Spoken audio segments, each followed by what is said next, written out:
the voyageurs they used everything from nature, and this is a birch cup that they made that was attached to a stick.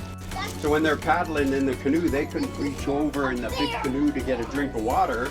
They had this hooked up with a leather strap to them, and they just go along and they'd swoop it in, have a drink, drop it back down, and keep paddling.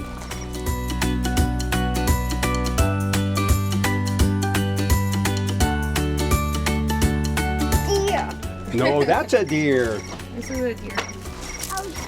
You got a little thing. This? You got a. That's a coyote. That's right. You got a thing that shows you all the tracks. You got to get your mom and dad to show you, and they'll tell you. This is a bear. That's a bear, yeah. This is the first ever ready flashlight. So you carry birch bark with you. You light it on fire, and you can walk through the bush, and you have more birch bark with you. When this burns down, it takes a long time to burn. You take it out, you put more birch bark in, and you walk through the bush with it. The animal comes and it can only really walk through that one spot. But when you're setting a leg hold trap, I cut the springs off so it's safe for the kids. You anchor your the most important thing is for it to be steady down in the dirt so it doesn't rock or anything. Bury it so that the animals can't see the trap. Shake, shake, shake till we get that all filled in with nice dirt. So anyway, this beaver is coming along. It smells that scent, and usually they'll come on up and they'll just sniff, sniff, sniff, and then they'll get really angry and they'll just go on in and bang.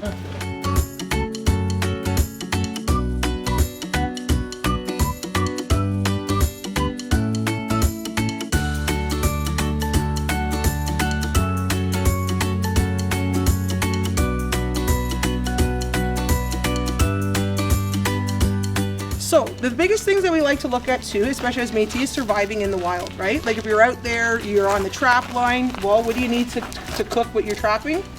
We need that fire. So we're gonna be learning how to make that fire just out of a few things that you would naturally find around you on the ground. But to do that, we learned last year that a flint and rod can be really challenging to use. However, we learned that if you use the flint with a pocket knife, it actually works really, really well.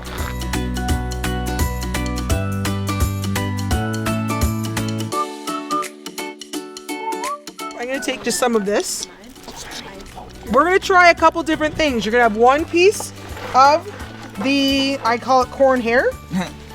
You're gonna take a couple of the actual husks. And our wonderful friend over here made us some chaga. You can take a pinch. Pinch of this. Okay?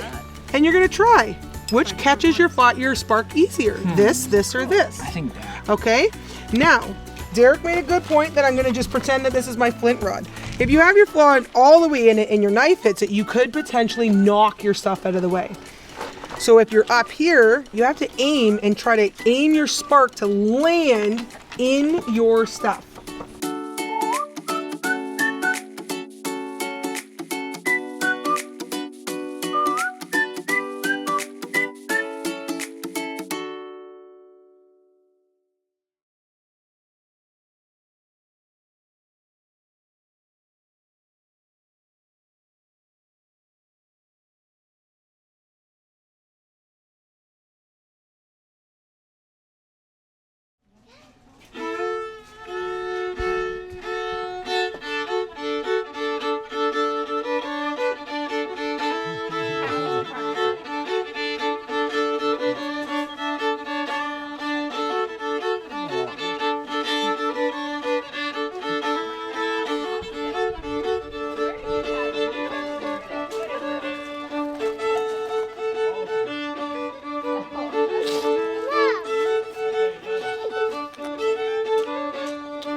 Happy.